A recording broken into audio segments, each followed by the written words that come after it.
Praise lord everyone. Bible reading in 1 year. 2వ సమూయేలు గ్రంథం 14వ అధ్యాయము.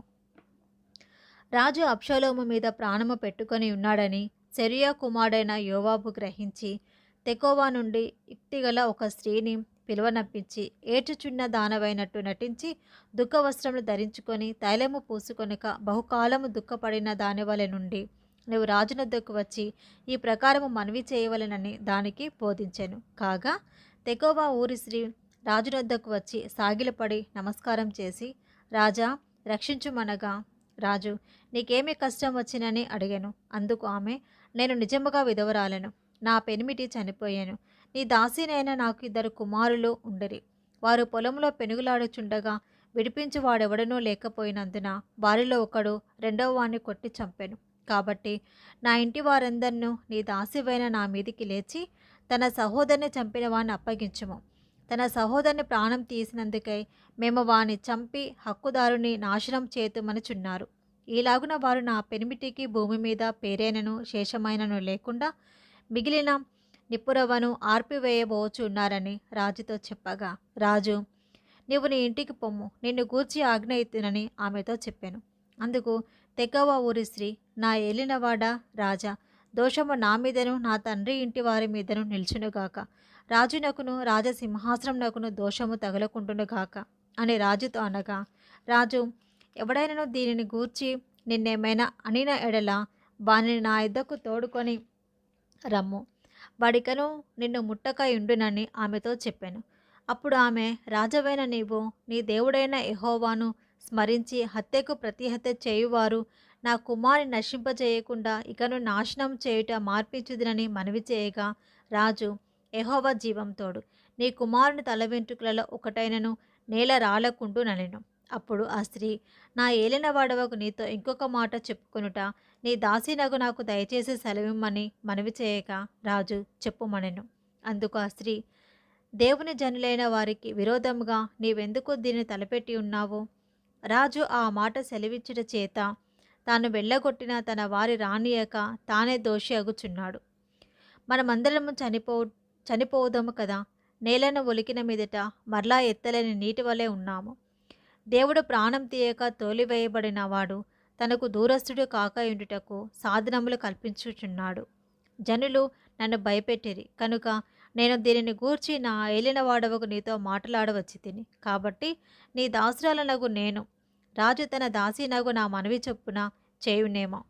రాజు నా మనవి అంగీకరించి దేవుని స్వాస్యము అనుభవింపకుండా నన్నును నా కుమారుని నాశనం చేయదలిచిన వాని చేతిలో నుండి తన దాసీనగు నన్ను విడిపించునేమో అనుకొంటిని. మరియు నీ దేవుడైన యెహోవా నీకు తోడే ఉన్నాడు కనుక నా ఏలిన వాడవును రాజువునగు నీవు దేవుని దూత వంటి వాడవై మంచి చెడ్డలన్నీయు విచారింప చాలి ఉన్నావు. కాబట్టి నీ దాసినగు నేను నా ఏలిన వాడవగు రాజు సెలవిచ్చిన మాట సమాధానకరమగునని అనుకొంటినెను. రాజు, నేను నిన్ను అడుగు సంగతి నీవెంత మాత్రంను మరుగు చేయవద్దని ఆ స్త్రీతో అనగా, ఆమె, నా ఏలిన వాడవగు నీవు సెలవిమ్మనెను. అంతటా రాజు, యోవాబు నీకు బోధించిన అని ఆమెను అడిగినందుకు ఆమె ఇట్లనెను, నా ఏలిన వాడవైన రాజా, నీ ప్రాణము తోడు, చెప్పిన దానిని తప్పక గ్రహించుటకు నా ఏలిన వాడవగు రాజునగు నీ వంటి వాడొకడును లేడు. నీ సేవకుడగు యోవాబు నాకు బోధించి ఈ మాటలన్నిటినీ నీ దాసి నాకు నేర్పెను. సంగతిని రాజుతో మరుగు మాటలతో మనవి చేయుటకు నీ సేవకుడగు యోవాబు ఏర్పాటు చేసెను. ఈ లోకమందు సమస్తమును ఎరుగుటయందు నా ఏలిన వాడవగు నీవు దేవదూతల జ్ఞానము వంటి జ్ఞానము కలవాడవు. అప్పుడు రాజు యోవాబుతో ఇలాగున సెలవిచ్చెను, ఆలకించుము, నీవు మనవి చేసిన దానిని నేను ఒప్పుకొనుచున్నాను. తర్వాత యవ్వనుడగు అబ్షాలోమును రప్పింపమని అతడు సెలవీయగా, యోవాబు సాష్టాంగ నమస్కారము చేసి రాజును స్తుతించి, రాజువగు నీవు నీ దాసుడినైన నా మనవి అంగీకరించినందున నా ఏలిన వాడవగు నీ వలన నేను అనుగ్రహం నొందితినని నాకు తెలిసినని చెప్పి లేచి గేషూరునకు పోయి అబ్షాలోమును యెరూషలేమునకు తోడుకొని వచ్చాను. అయితే రాజు అతడు నా దర్శనం చేయక తన ఇంటికి పోవలెనని ఉత్తర్వు చేయగా అబ్షాలోము రాజు దర్శనము చేయక తన ఇంటికి పోయాను. ఇశ్రాయేల్ అందరిలో అబ్షాలోమంతా సౌందర్యము గలవాడు ఒకడునూ లేడు. అరికాలు మొదలుకొని తల వరకు ఏ లోపమును అతని యందు లేకపోయాను. తన తల వెంట్రుకలు భారముగా ఉన్నందున ఏటేటా అతడు వాటిని కత్తిరించుచూ వచ్చాను. కత్తిరించినప్పుడెల్లా వాటి ఎత్తు రాజు తూనికను బట్టి 200 తులములాయెను. అబ్షాలోమునకు 3 కుమారులను, తామారు అను ఒక కుమార్తెయు పుట్టిరి. ఆమె బహు సౌందర్యవతి. అబ్షాలోము నిండు సంవత్సరములు యెరూషలేము నుండి రాజదర్శనం చేయక ఉండగా యోవాబును రాజునొద్దకు పంపించుటకై అబ్షాలోము అతన్ని పిలువనంపినప్పుడు యోవాబు రానుల్లకై ఉండెను. రెండవ మారు అతన్ని పిలువనంపినప్పుడు అతడు రానుల్లకపోగా అబ్షాలోము తన పనివారిని పిలిచి, యోవాబు పొలము నా పొలము దగ్గర ఉన్నది కదా, దానిలో ఎవల చేలు ఉన్నవి, మీరు పోయి వాటిని తగులుబెట్టుడని వారితో చెప్పాను.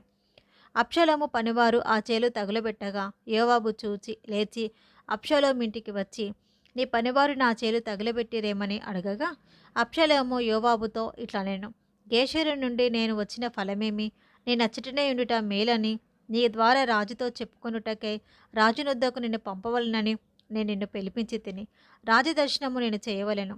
నా యందు దోషము కనబడినడలా రాజు నాకు మరణశిక్ష విధింపవచ్చును. అంతటా యోవాబు రాజునొద్దకు వచ్చి ఆ సమాచారము తెలుపగా రాజు అబ్షాలోమును పిలువనంపించెను.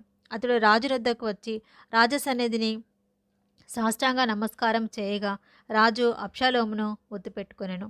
మొదటిసారి కనుక మీరు ఎవరైనా ఛానల్ చూస్తుంటే సబ్స్క్రైబ్ చేసుకునండి. బైబిల్ అంతా కూడా కంప్లీట్ చేయొచ్చు. మీకు తెలిసిన వాళ్ళు కూడా ఎవరైనా ఉంటే కనుక వారి కూడా ఈ లింక్ షేర్ చేయండి. అలాగే దీని విషయమై మీరు కామెంట్లో కూడా కామెంట్ తెలియజేయచ్చు. Praise the lord.